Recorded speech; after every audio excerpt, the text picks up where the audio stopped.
All right, so next up on our essential techniques, our human techniques, is vibrato. And vibrato is so important to learn to execute properly. Okay, vibrato, what you're doing is, and again, we're coming from a rock and roll perspective here. So I'm going to show you how to play a regular vibrato. We will talk about a classical vibrato, but I really want to show you how a regular vibrato works. So basically, if we think about the approach that we have on the guitar when we play, one approach is that we lower our wrist down, which we've talked about many times for playing bar chords or, maybe a spread fingering or something like that we're trying to learn how to play a 3-note per string pattern, which we've talked about all these things. When it comes to vibrato, there's lots of different ways you can do it, but the best way of executing a proper vibrato is getting your thumb over the top and you grab onto the guitar. And I want to show you this. So if I turn, what I want you to see is my wrist is not in this position. What I'm actually doing is literally grabbing onto the guitar like this. Okay, I've got a hold of the guitar. Okay, and when I do that vibrato, I'm going to go to the first finger at the 5th fret of the 3rd string right there. Okay, so I'm actually touching the bottom of the guitar right here. I'm grabbing onto that string, and my thumb is coming over the top. And what I'm going to do is I'm going to turn my forearm, turn my wrist, and pull that string toward the floor. And I'm going to pull it as far as I choose to pull it, depending on how wide I want that vibrato. And then I'm going to bring it back to starting point, which is not bending the string at all.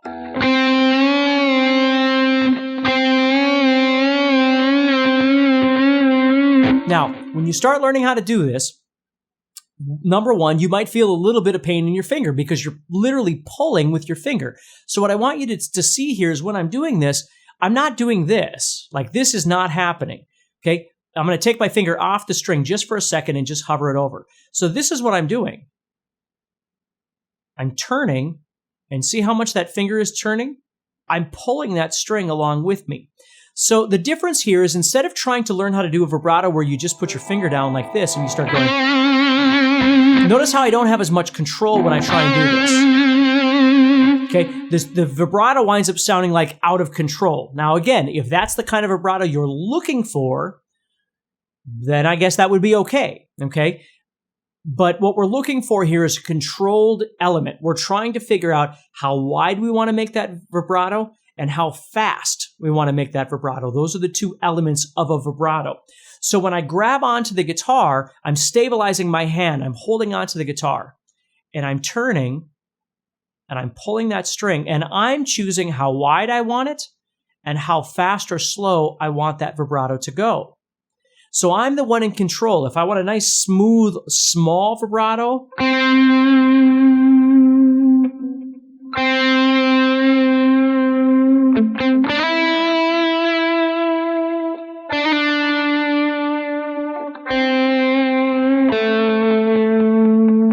I can do vibrato on any finger. Okay, I could do vibrato. I should have said that about the slides too. Needless to say, you can do slide on any finger, but I can do vibrato on any finger I choose.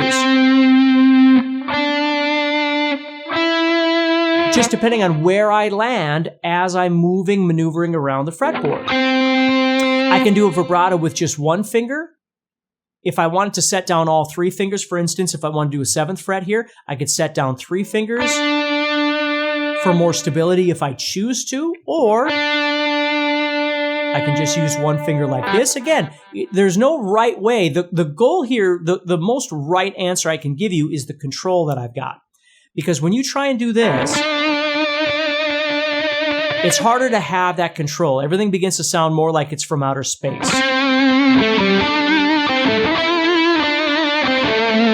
Okay? And most of the time, I would refer to it as more of a blues vibrato, even though it doesn't need to be blues, but it really is that, you think of like Zakk Wylde, who has a really wide vibrato.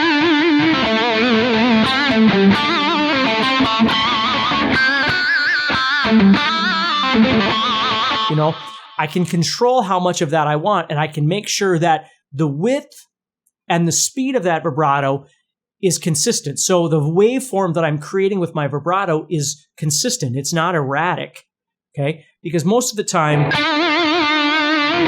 it doesn't really sound good, right? I mean, again, who am I to say? But it just seems like that's not really what you'd be looking for. So you might be playing in this position, and then you want to hit your vibrato and you drop into this position. So shifting the wrist is something that very much happens. It happens to us all the time. If you think about it, if we're playing open chords or something, our wrist is moving. That's why my elbow isn't sitting on my leg, right? So my wrist is free to do whatever. Well, when I start playing, now I might get into a situation where my thumb just can't be over the top. Well, that's okay. Okay. I'm going to still do the same idea though. I'm going to have my thumb back here and I'm going to try and control that with, again, opening a doorknob. That's kind of the motion that I'm using there. Okay, so if my thumb has to be back here, I'm still going to try and control that as best I can.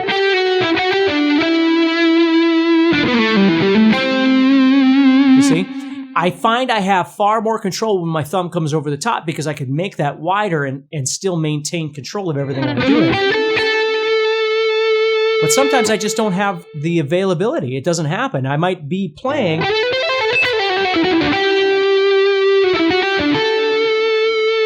and I just can't get into this blues stance, if you will. So again, I'm not doing this. This is not what I'm doing. It's coming from the wrist, okay? It's opening a doorknob. That's what I'm doing. Even if my thumb winds up being back here, I'm still opening that doorknob.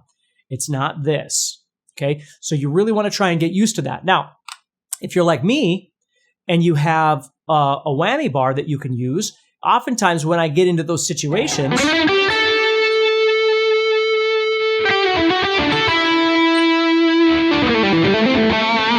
I'll use my whammy bar as my vibrato. Now, you don't have to, use that if you don't like to, but with the whammy bar, all I'm doing is just adding a little bit. I can depress or pull up a little bit, or use a combination of both, just very subtly.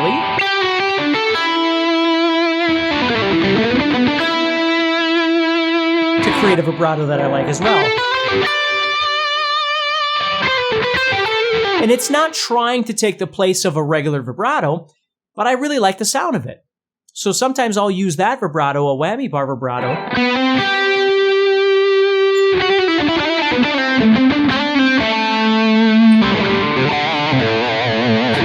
Then I get my more rock and roll kind of vibrato like that. Now, the standard or rock and roll vibrato versus a classical vibrato. Classical vibrato is more, you're taking the string and instead of trying to bend it, what you're simply doing is trying to move back and forth within the fret itself like this. The problem for a rock and roll guitar player or a blues guitar player or electric guitar player for the most part is that it's usually not enough vibrato. It's so subtle that you don't get much. That doesn't mean that it's not useful, though. There might be times when you want an ultra mellow vibrato and just moving back and forth a little bit between that fret, between those two fret wires, I should say, is enough to create the vibrato that you want. I grew up with the Eric Claptons of the world, that sort of playing Jimmy Page, learning that kind of vibrato. So that's where that came from.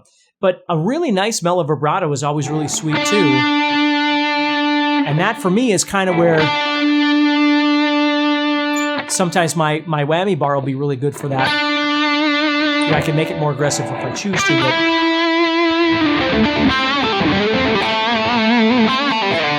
So I'm always thinking about that. When I go for that vibrato at the end of a phrase or wherever it might be, I'm the one that chooses how wide and aggressive it is, or how mellow it is.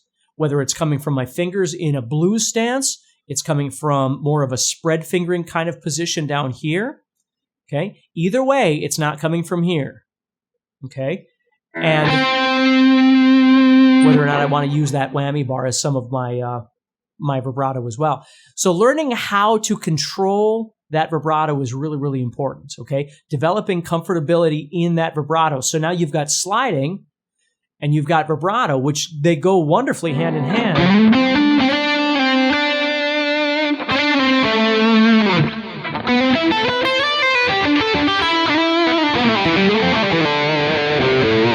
When you play, you see? So you can see how I'm combining all these elements we've been talking about throughout this course to learn how to navigate to learn how to play, to learn how to execute various ideas as I'm playing across the guitar.